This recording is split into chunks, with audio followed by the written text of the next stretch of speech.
इस कोने पर पहाड़ के उस तरफ इजराइल की जो उत्तरी सीमा है वो आती है, या उत्तरी इजराइल कहें, और उस बीच जो है पिछले 3 दिन से लगातार जो है मेरजियून एक पहाड़ के उस तरफ गांव है जो कि लेबनान का इलाका है, जिसको साउथ लेबनान कहा जाता है, उसमें इजराइल सेना का प्रयास है कि वो उस पर किस तरह से कब्जा करे। लेकिन हिजबुल्लाह की तरफ से भी कड़ी चुनौती जो है वो इजरायली सेना को मिल रही है। इजराइल की सेना को यहाँ पर अचानक घात लगाकर हिजबुल्लाह के लड़ाकू न सिर्फ रॉकेटों से हमला कर रहे हैं, बल्कि एंटी टैंक मिसाइल्स का इस्तेमाल कर रहे हैं, और साथ ही साथ जो है उन्होंने बारूदी सुरंग बिछा के रखी है उस सीमा पर, पहाड़ के उस तरफ, जहाँ उनसे निपटना इजरायली सेना को काफ़ी मुश्किल हो रहा है। इस बीच साफ जाहिर है कि आने वाले दिनों में जब तक इजराइल को ये सुनिश्चित नहीं होगा कि हिजबुल्लाह की ताकत कमज़ोर पड़ गई है, तब तक शायद और भीतर या और अंदर लेबनान के आने में वो हिचकिचाएगा। इस बीच इजराइल ने जो ईरान को धमकी दी थी हमला करने की, माना जा रहा है कि फिलहाल इजराइल ईरान पर हमला करने की नहीं सोचेगा जब तक हिजबुल्लाह उन्हें कड़ी चुनौती यहाँ उत्तरी सीमा पर यानी दक्षिणी लेबनान से दे रहा है। अशरफ वानी, बैक्का वैली, लेबनान, आज तक।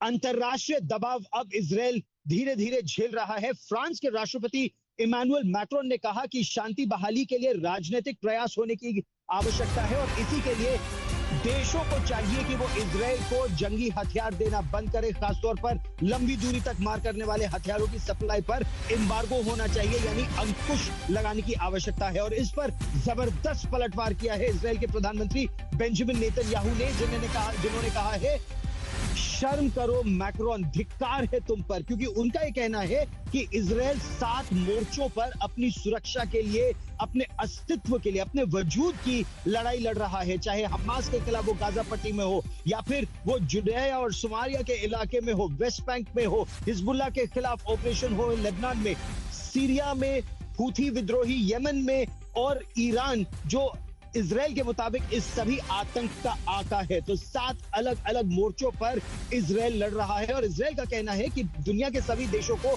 ईरान पर प्रतिबंध लगाना चाहिए, ईरान पर अंकुश लगाना चाहिए कि वो हथियारों की सप्लाई ना करे, ना हिजबुल्लाह को, ना हमास को, ना हूथी विद्रोहियों को। अंकुश इजराइल पर लगाने की बात की जा रही है, और ये इजराइल पर अनर्गल दबाव है जिसके तहत नहीं दबेगा Israel. Et lorsque nous demandons des cessez-le-feu, c'est le cas pour Gaza, ça a aussi été le cas pour le Liban la semaine dernière, eh bien nous tâchons de ne pas demander un cessez-le-feu tout en continuant à livrer les armes de la guerre. Et je pense que c'est simplement de la cohérence. Et donc, as Israel fights the forces of barbarism led by Iran, all civilized countries should be standing firmly by Israel's side. Yet President Macron and some other Western leaders are now calling for an arms embargo against Israel. Shame on them. Is Iran imposing an arms embargo on Hezbollah, on the Houthis, on Hamas, and on its other proxies? Of course not. The axis of terror stands together. But countries who supposedly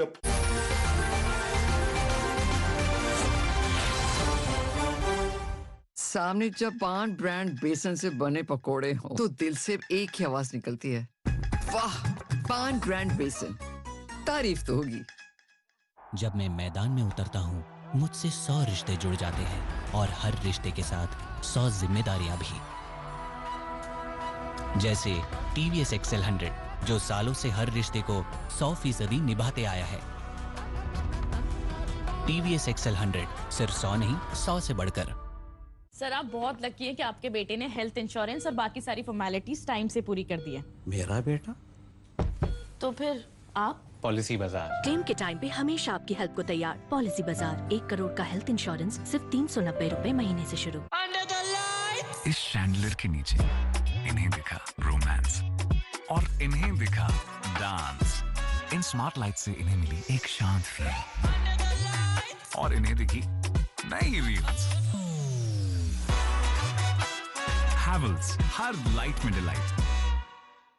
They say it takes generational wealth to develop a